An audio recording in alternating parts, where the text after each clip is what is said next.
Hey guys, welcome to the Good Human Podcast. Today we're going to go more in depth into relationships. So last week we talked about the intimate side of relationships.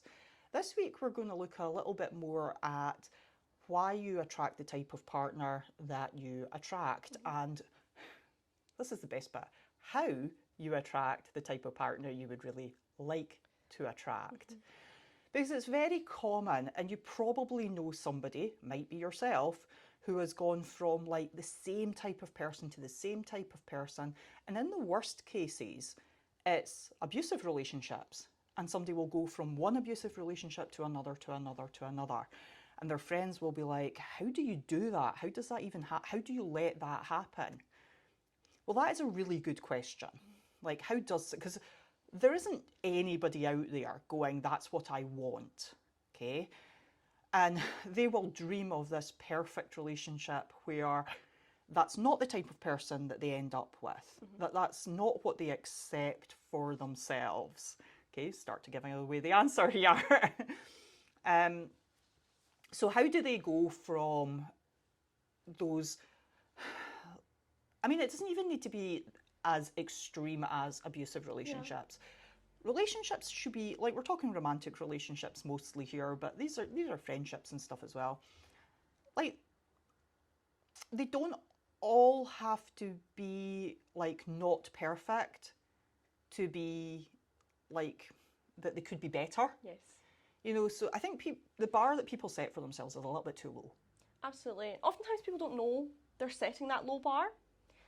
And you made a great example there of people that just seem to be in bad relationship after bad relationship. And I think people first need to understand that how you view love is very much it's learned. So it usually comes from your parents or your first relationships, and it's very how there'll be certain things that you think, oh yes, this is love, and it gives you a feeling.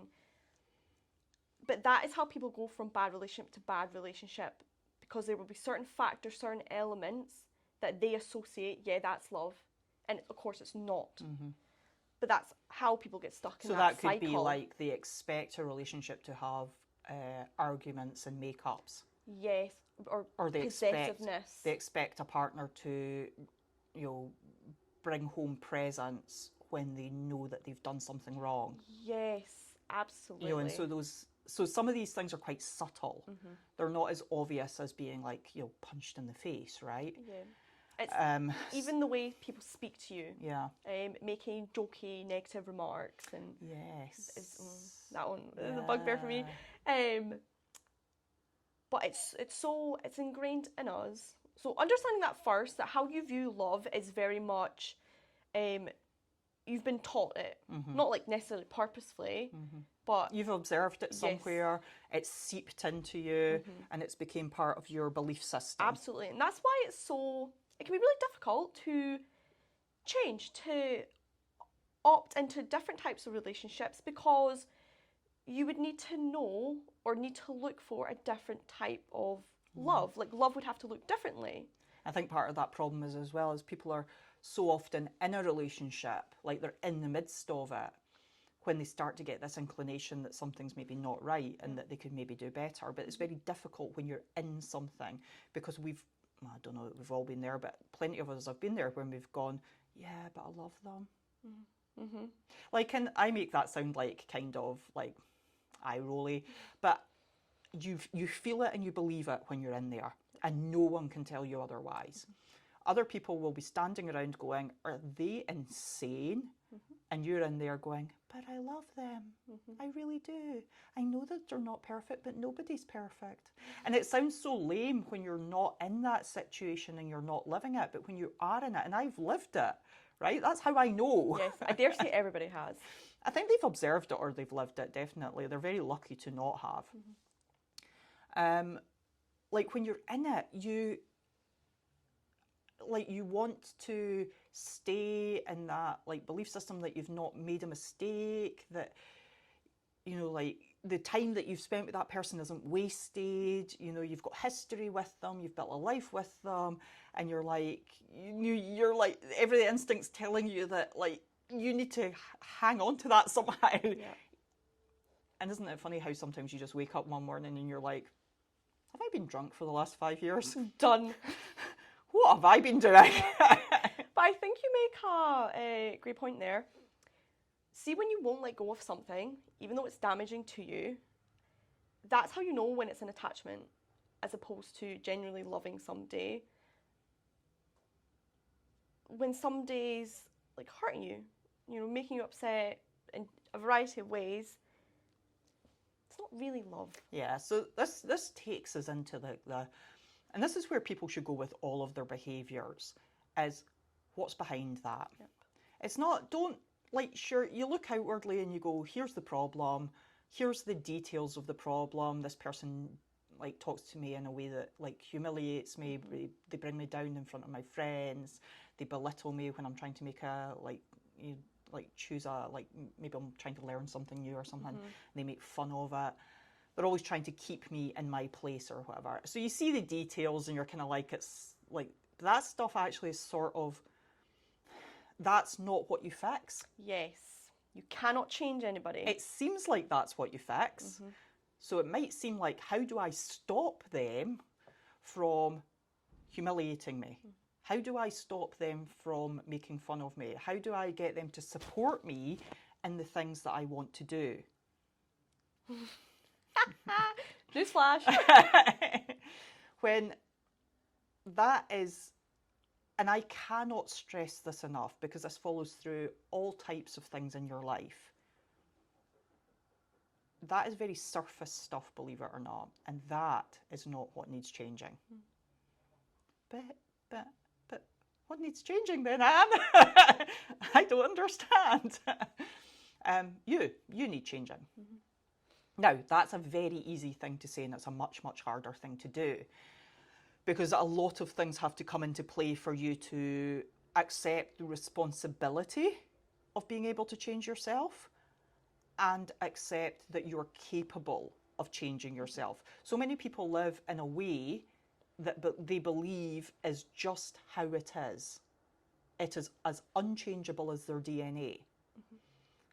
And they can't, it's not like they're even sitting thinking about it. The assumption is so strong that they don't even know to contemplate the idea of change. And anyone who's gone down the journey of changing themselves and are on the journey, because I don't think it ever ends, right? Anyone who's on that journey remembers themselves before, when they were that person who couldn't imagine life being different, who was trapped, who was drowning in their beliefs, their negative beliefs about themselves and about what they deserved and their self-worth and what they were capable of. And the only solutions they could see were external. So maybe if I learn this thing, this language or this sport, maybe that's how I fix it. Maybe if I lose lots of weight, then I'll be happy. Maybe if I start doing fitness, then I'll be happy. And those things might contribute, or they might start you off on a journey, but those things are not the actual answers. Yeah. So I'm not going to sit here and pretend that this is a simple and easy process. I think people need to know that it is difficult. If it was easy, everyone would do it. Yep. They would already be doing it, and nobody would be in a bad relationship. We would all be happy, and the world would be much kinder and more generous and more gentle. And it's actually true. Those things are true. Yep. They sound ridiculous, but they're true. Because when you go on that journey and you start digging into all the corners of yourself that you feel can be better, and better is objective to that individual, then the doors that begin to open are incredible. They're actually kind of insane. And your entire world will change. Yeah. And that's when you wake up one morning and you go, have I been drunk for the last 5 What years? we're doing, absolutely. So if somebody was looking at, like, if this is resonating with someone and they're kind of going, how do I keep ending up with guys or women who belittle me, deride me, make, like, that feeling that they make me feel small? Where does somebody even start? Yeah. You know? You need to know first, how am I to say this? What you've just said about changing yourself, it's not easy. It's not, but there's no alternative. There's no alternative. The alternative is you keep getting stuck in the same relationships over and over again. So the first thing you need to realize is it doesn't matter how many times you sit down and have a talk with somebody and tell them how you feel and how something's they've made you feel bad in a certain way. If they don't change after the first 1 or 2 times, they're not changing. And you cannot make anybody change. Not how much nagging, not how many conversations, no tears, no matter if they see you cry, they're not changing. So there's nowhere to go with that. So the only other place you can go to is, why do I allow this in my life? Why do I allow putting up with people who are making me cry? And it's really difficult because you have to let go of attachments to that person. And you have to, you have to get okay with being alone. You will not become a better version of yourself while still trying to be in relationships the whole time. And we all know this, we all know someday, or we've been that person, where you come out of a relationship and then you're looking to get back into one. You're looking again to find a partner. It's a distraction. That's what it is. It's a distraction from looking inwards and asking yourself, why do I think so little of me that I deserve to be with somebody that belittles me? I remember reading something super useful years and years ago, and I loved it. It was, write down, like, as big a list as you like, the attributes that you would like in a partner. Forget about the person you're with at the moment. Let's go crazy. This is like the vision board thing. You know, go mental. Like, just write down, if you want them to be a billionaire, like, write that down, right? Write it all down. Then look at that list and tick off all the things that you represent yourself. Because like attracts like. Yes. Now, you might be going, but I don't belittle my partner, but you allow it. You allow it. So the two things fit together there. You're allowing that behaviour. And by allowing, I don't mean that you're telling them not to do it. I mean that you've allowed yourself to be in a relationship that accepts that. Yeah. By literally being in that relationship, you are accepting it. Every day that you stay, you are accepting it. Yeah. And I think when people write that list, their dream list, and they're like, you know, I want them to be ambitious and joyful and have great manners and respect. Do you have those attributes? Because you will not attract that person if you do not fit the things on that list. Yep. You cannot. Because why would they be with you? Exactly. Somebody with self-respect that treats others well, they're not going to be with somebody with little self-respect. No. They just won't. That sounds brutal. They won't, though. They won't. They won't. Nobody. You meet people on the same level as you. Like, so you're not going to date someone who is massively intellectually inferior to you. Yeah. And I don't care where you are on that spectrum. I think there's some little borderlines with that, where if they're incredibly kind and generous and like trust and safety and all that, I think there's maybe a little bit, because like with anything there's nuance, right? But let's just go for like a more generalization. There's no reason for somebody who has worked on themselves and has ambition and goes out of their way to have great manners and great respect for other people and self-respect. They're not even going to meet someone who doesn't fall into that similar way of thinking. Absolutely. They're just never going to get to know them in the first place because there's no level ground. Yeah. So how do you meet people like that? You need to first stop saying yes to anything less. If you're busy seeing somebody that's less than, the right person can walk right by you, but you're preoccupied. So you need to stop saying yes to things that aren't what you want in hopes that it might be. Just because you're bored or lonely. Or because you think that's all that you can get. Yeah. Because people are very guilty for looking around them. And Yes. controlling relationships do this as well, right? So a controlling relationship can have one partner convince the other partner that they will never get anybody else. Well, what is so bad about that? Yeah. Better to be single than to be in a relationship like that. 100%. Yeah. But you need to be okay with being lonely. That's, I think, what stops people the most. That is why people You search. just said lonely. Single. Alone. Single, alone. That is what stops people. They're looking to fill that, I'm not going to say void, that's quite a cliche word, but looking to fill their time with something.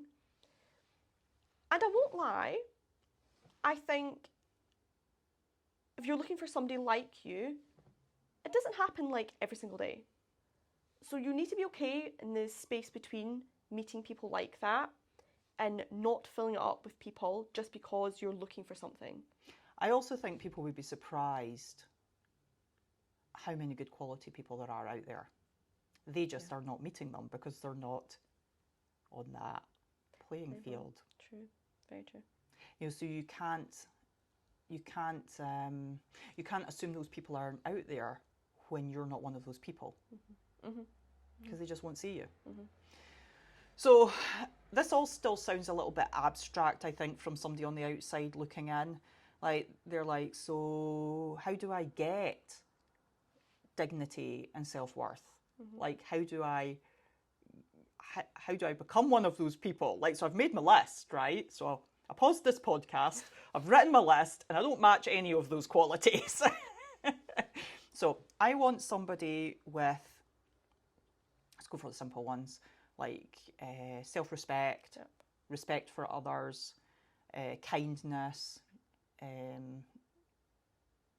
generosity, gentleness, so those kind of obvious traits that make a person a nice person. Right, hang on. Do I respect other people? That's how you need to approach this. Yes. You need to start asking yourself the hard questions, and you need to be brutally honest with the answer. If it helps, write it down. Start doing the journaling thing and write down maybe just 5 qualities and really lean into. So here's a simple way to do it actually. Every day have those 5 qualities and write down how you have presented those 5 qualities that day.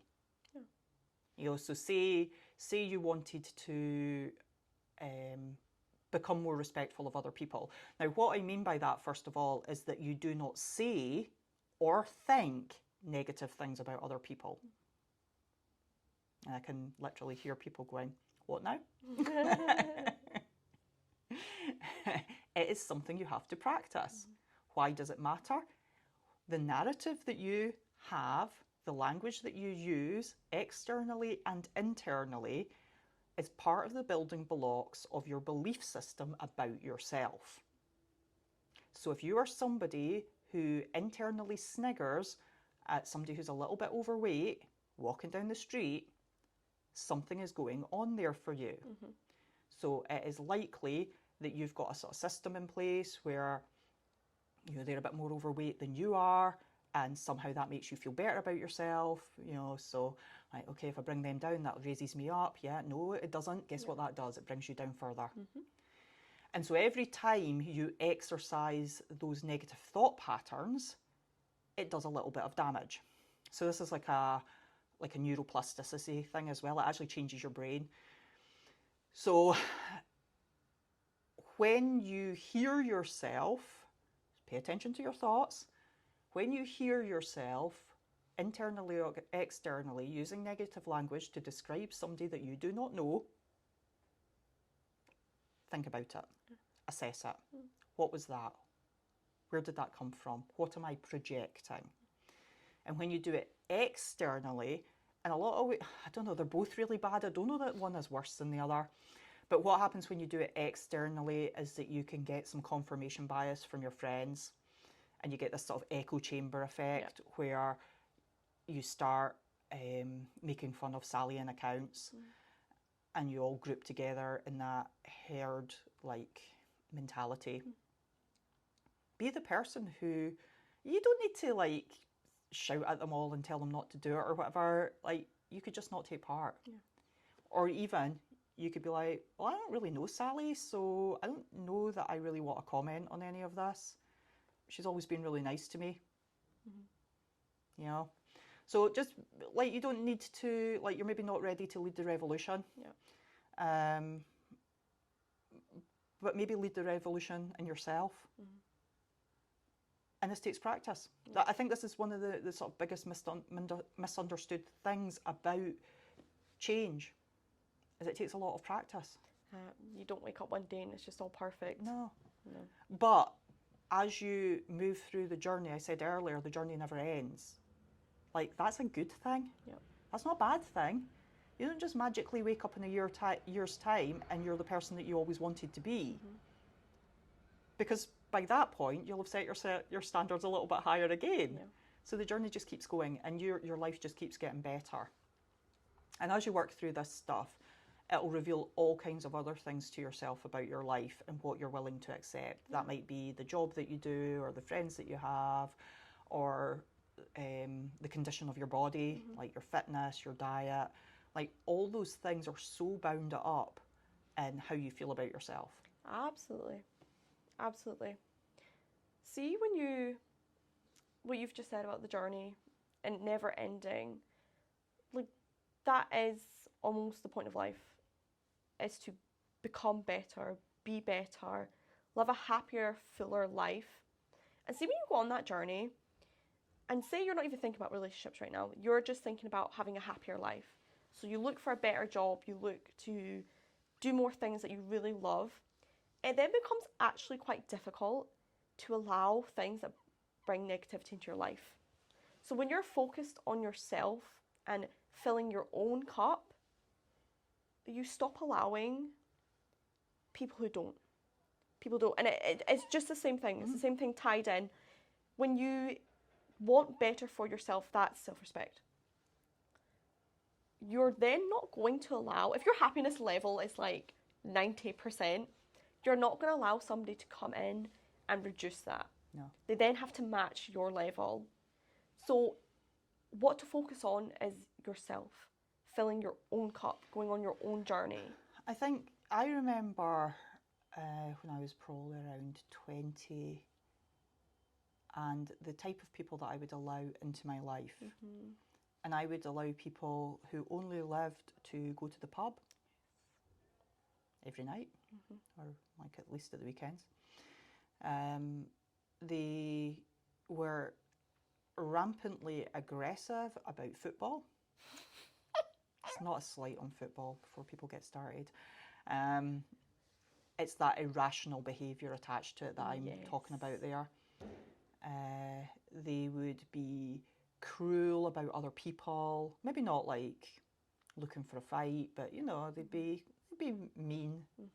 You know, they would have very low ambition, and anybody who had ambition, they would try and bring them down.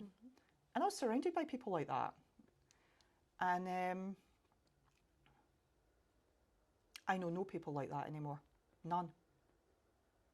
None. You just stop putting yourself in environments with those people. I literally was drowning in people like that at that time. They were everywhere I looked. People that had very little respect. So see, if somebody's got little respect for other people, they have none for themselves. They think the world is against them. So there's like a misquoted Einstein quote that's misquoted. that says something along the lines of first you must decide if the world is a hostile place or a friendly place. I think he was talking about something to do with mathematics and physics at the time, but people use it as a psychology thing. And anyway, it sort of puts a point forward that a lot of people are living in this belief system where they think everything is against them and that life happens to them, and everything and everyone is trying to bring them down. And they'll use phrases like, oh, well, what did you expect? Yeah. Or, well, it wasn't going to last, was it? Or, well, isn't that just typical? That's the way it always turns out. Too good to be true. Yeah. And if you ever use those sort of phrases, or if you currently find yourself using those sort of phrases, then you're probably living in an environment where you believe the world is a hostile place. And here is one of the things that I do use as pushback a lot. Normally I don't really bother challenging people. You've kind of got to just let them live their own lives and their own journeys. But a pushback that I do have is when people say things like, oh well, folk are just like assholes, aren't they? And I'm like, my favourite thing to say, which I know you've heard, is, well, do you know, there is only one common factor between everyone and you. That's so true. And I'm not saying that that individual is an asshole. What I'm saying is that if their belief is that everybody outside their close circle is awful, that doesn't make much logical sense, does it? No. And it's a protective mechanism. Yeah. You know, so it's a protection. I don't want to go out into the world and meet these new people because they're all terrible. Whereas when you decide that the world is a friendly place, you immediately think that there's opportunities everywhere. Opportunities to meet wonderful people, opportunities for a wonderful life, opportunities for wonderful new experiences, new interactions, and you don't know where they are and you're looking for them all the time. Your expectation changes. So your expectation goes to a very positive place where you think that people are generous and will help you, as opposed to this very guarded, frightened world that you want to control everything. Because when you're scared, you want to control everything. And we've talked about control before. I think it always bears coming back to again.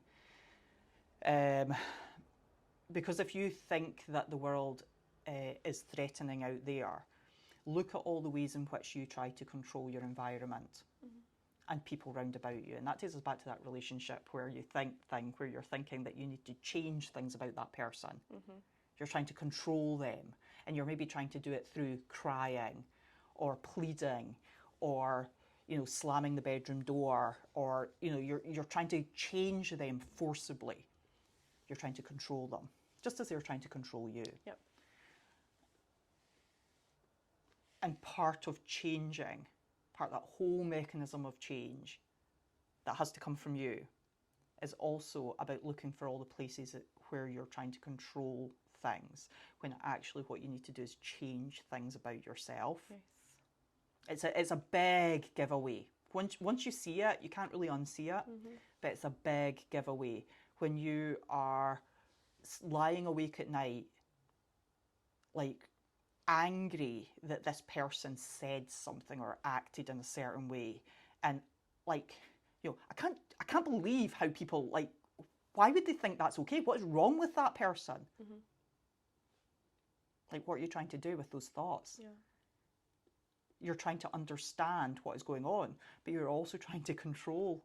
You're trying to control it. You're trying to change it in your brain to understand it so that it fits with something that you can tolerate. When actually what you need to do is just let it go and let that person be however they want to be in their world.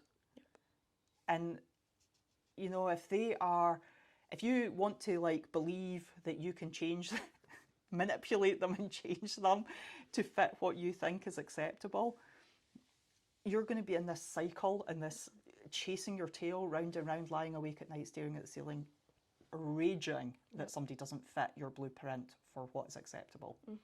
It's such a waste of energy as well, because it's literally exhausting to constantly having arguments with somebody about the same things and whatever they're doing.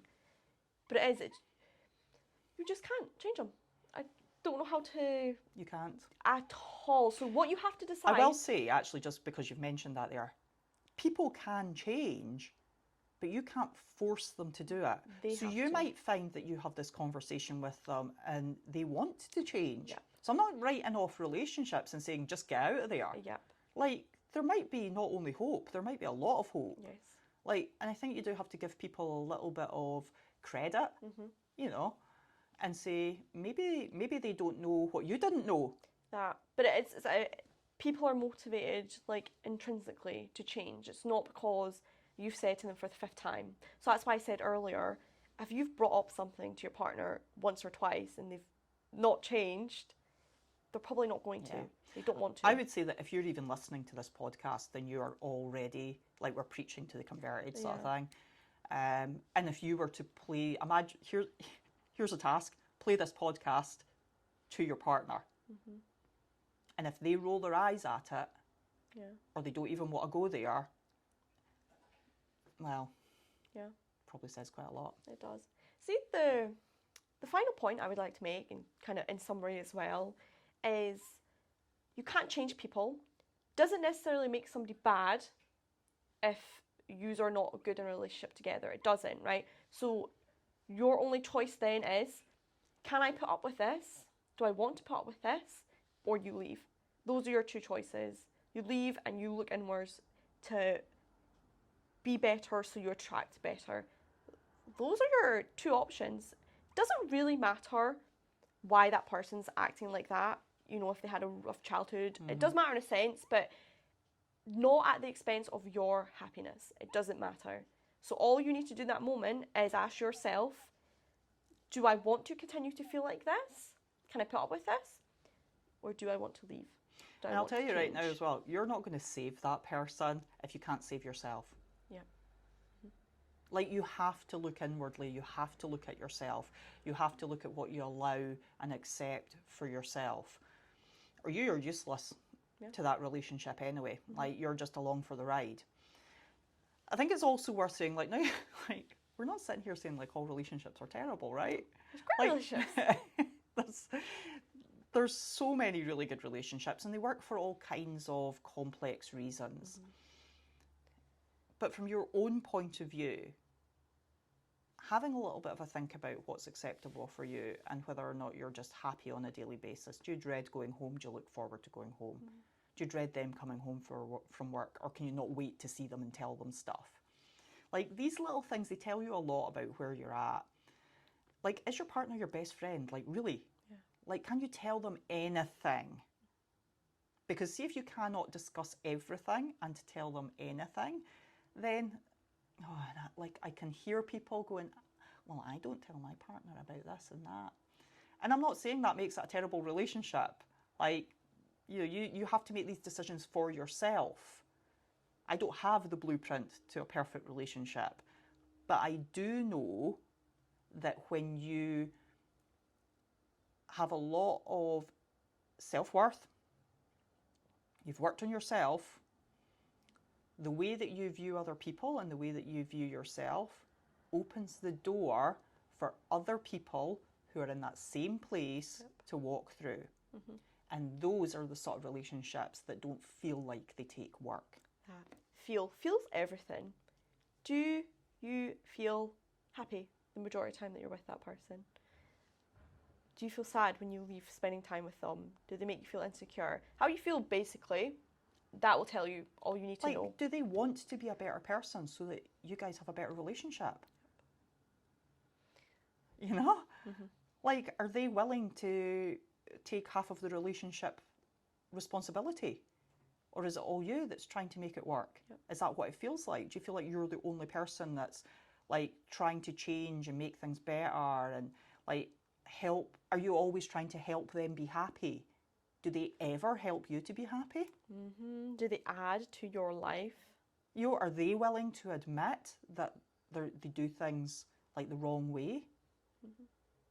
You know? And that's not just somebody apologising after they've been an asshole to you, by the way. That is not the same thing. It's not at all. That's still manipulation. Yes. That's a completely different thing. Somebody that hits you and then apologises later, that is not what we're talking about. This is somebody that is taking full responsibility for changing who they are intrinsically. Absolutely. Yeah, it's complicated, and I get it. I get that people are still, will sit and go, okay, what did I do? So the first part is just knowing that you can't change people, so then you have to decide what you're going to do with that. And the only option is you at that point. Step away. Step away and spend a bit of time, looking at who you are. And that's where things like journaling can be a really big thing. Meditation can be huge. Spend a bit of time on your own. And I don't necessarily mean weeks and months and years.